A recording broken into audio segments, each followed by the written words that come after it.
Greetings, M. Solomon here, expert.witness at live.com. Got another presentation for you, and I think you're going to enjoy this one.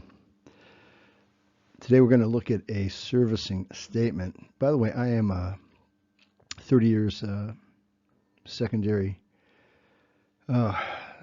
markets, whole loan origination, warehouse lending, subservicer, aggregator. I've sold over $1 billion in pooled receivables, all subprime, non-agency. That means no Fannie or Freddie. And having that breadth and depth of experience, as I said it before, I'm not the guy that's going to talk golf with you. I'm not the guy that's going to talk baseball with you. I couldn't tell you.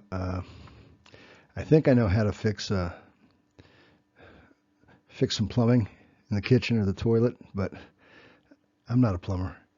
But I know this business well.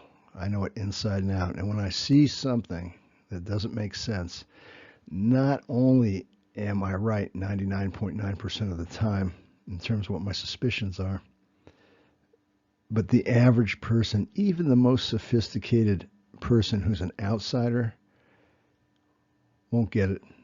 They will not understand what it is that might be in process or being used against them. And they're going to usually go for the lowest hanging fruit, a robo-signature or what they believe to be a fraudulent notary jurat, or what they believe to be a forgery. And even when they find instruments, assignments that they believe have been tampered with, it's one thing. I'm not an attorney, and I'm not going to profess to be here to establish what your rights are, your legal rights and property. Only attorney can do that. Beware of anyone who's telling you that they can establish your legal rights and property, and they're not an attorney. They're going to be in big trouble. But we're accountants, and when I see an altered document, such as an assignment that's been altered, I can tell you, like anybody else, yes, it's been altered, but I can tell you why it was altered, and I can tell you what the value of that altered document is. So anyway, what we're going to do today is we're going to look at a servicing statement, and I'm going to address really, I think, 4 or 5 things that you need to be aware of when you look at that servicing statement. And I'm talking about servicing statements that are delivered to you after the filing of foreclosure. Let's be honest with each other. Nobody services a loan after the default. The servicer will go ahead and bounce it out, throw it to a foreclosure mill, and that foreclosure mill will take over. There is no servicing after a default, okay? That's called prepayment speed. Wake up. There is no servicing after a default. The prepayment speed takes a hit. It's a weighted prepayment speed, and prepayment speed is based on 4 things. Oh, I'm going to be called on this now. I open my big mouth. There's prepayment speed due to reversion, which is the sale of the property, refinance, which is obviously refinance out the existing lien, default, where the servicer bounces it out, usually at 60 to 90 days, or they take it to foreclosure, which means at 60 to 90 days it just turned over to a foreclosure mill, attorneys, or a referee, or a title company as a third-party trustee that'll turn it over to a foreclosure mill. But nonetheless, we're going to look at servicing for a file that was in default as of February 2010.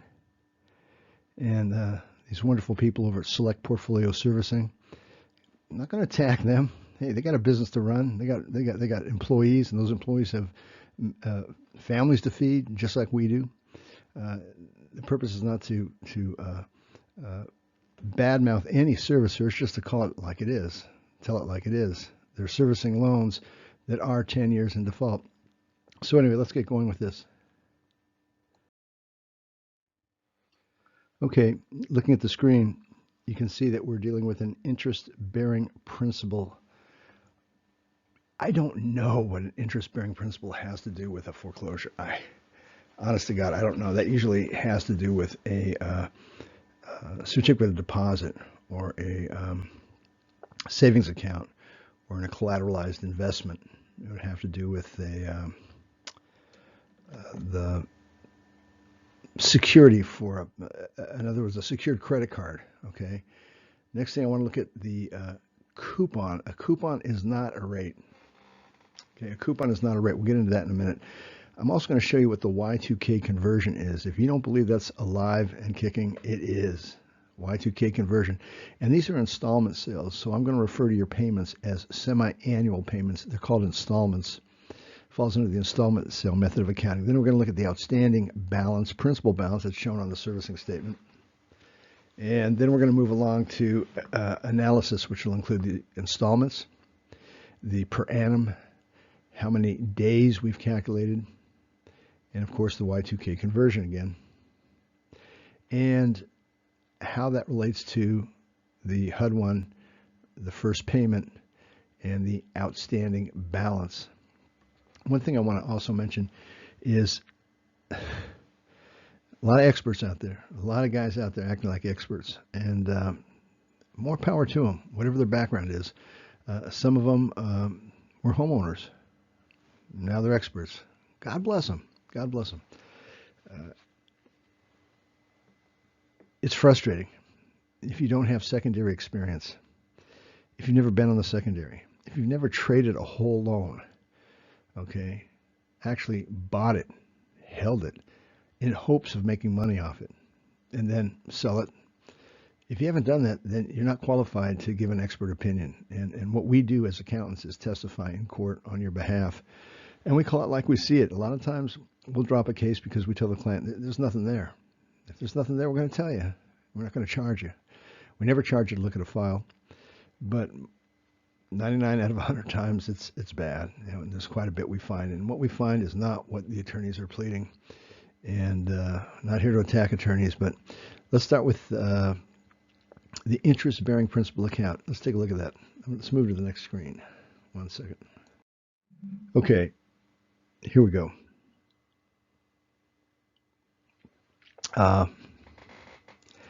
It's nasty. The interest-bearing principal account was taken from the servicing statement. The interest-bearing principal account that you're looking at right there, 618,005.81.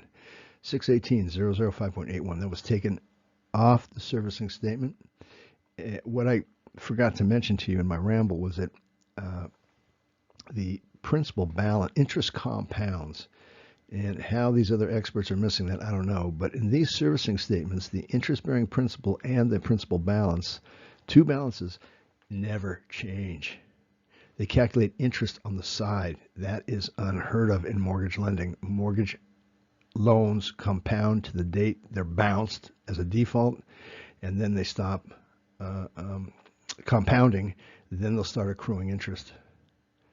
But in this case, it's unbelievable. The last 10 years, the principal balance, as you can see here, is 618,005.81, has never changed.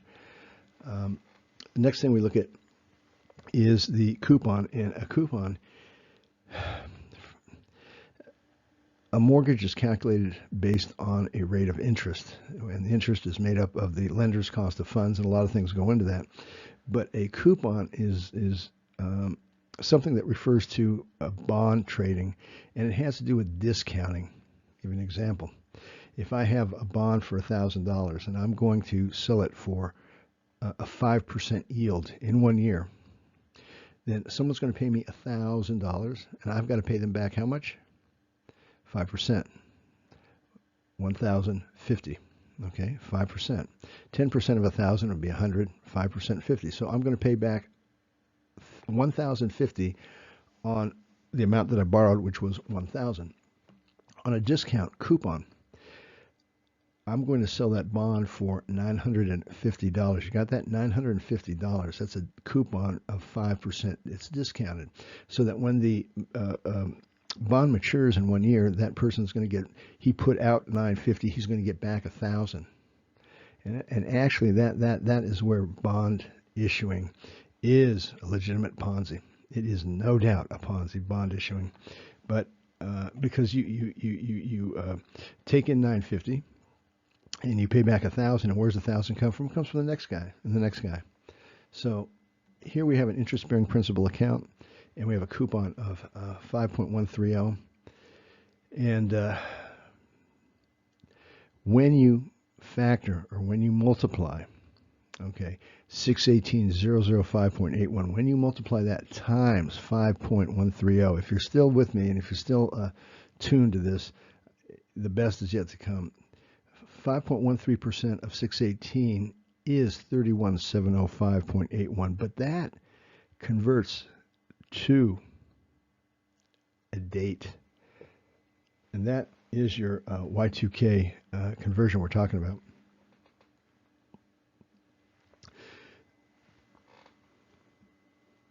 The date, or the value, 5.13% on 618,005.81 is 31,705.81, but it on Microsoft Excel and other financial software, it converts to a date. So the equivalent of that capitalized amount, or of that factored amount, or the interest-bearing principal times the coupon, is 10/20/86, and that's important. I'll tell you why. We have 618 on top, interest-bearing principal. We have a coupon. We have the annual yield, which is a date, 10/20/86 or 31,705. You don't see the 31,705, you just see the date. If you divide now the 618, the 005.81, if you divide that by the 10/20/86, which is 31,705, you get 19 and a half installments. 19 and a half installments. So 10/20/86 times 19.549 equals a reciprocal value, 618,005.81. I don't have the statement here in front of me, but I think I do. And anyway, sure enough, it has two balances in the left-hand corner. Interest-bearing principal, 618,005.81, and outstanding principal balance, 618,005.81. The rate is the same, but the installment area is left blank, okay? And I'm telling you, that's what you're looking at. You're looking at a 5.130 coupon, which is a discount, and 19.49 installments. Now let's see if what we get. If those 19.49 installments are annual, let's see what we get. 19.49 times 300. I'll tell you what. I tried to fake it as long as I could. 19.49 installments over 365.25 days equals 7,117.64. Okay, you got a calculator? Do it yourself. 19.49 times 365.2 equals 7,117.64. It's not hard. Now, the Y2K conversion up there was 31,705 or 10/20/86. If I take the 10/20/86, boing, and I add the 7,117.64, it takes me to 4/15/2006. Is that an event date? If you're a taxpayer, you know that's tax day.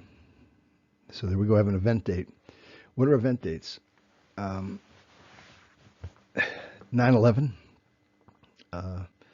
10/20/86 is not an event date, but 10/19/87 is. That was the day the market crashed.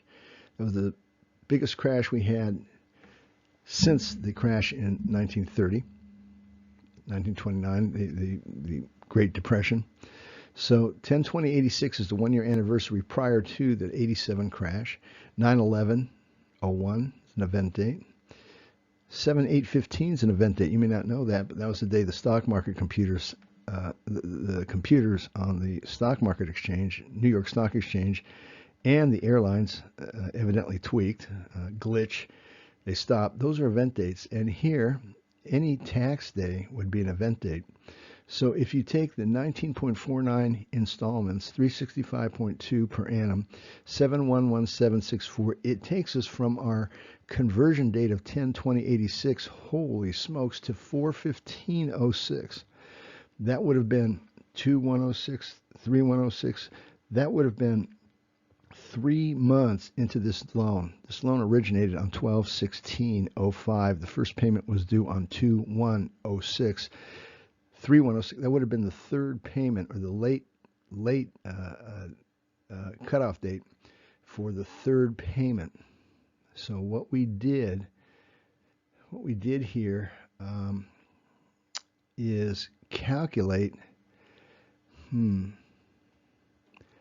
What we did is we used a per diem, which is not really a per diem. Remember the movie Sling Blade? He said, I met a Frenchman. He used to be an Irishman, but he's really a Frenchman. Anyway, the 86.83 is not actually a per diem or daily rate of interest. It's a per share, cost per share. And what we did was we factored 120 days, which is a standard foreclosure in almost every state. In a judicial, at least a non-judicial state, it's 120 days for a non-judicial foreclosure.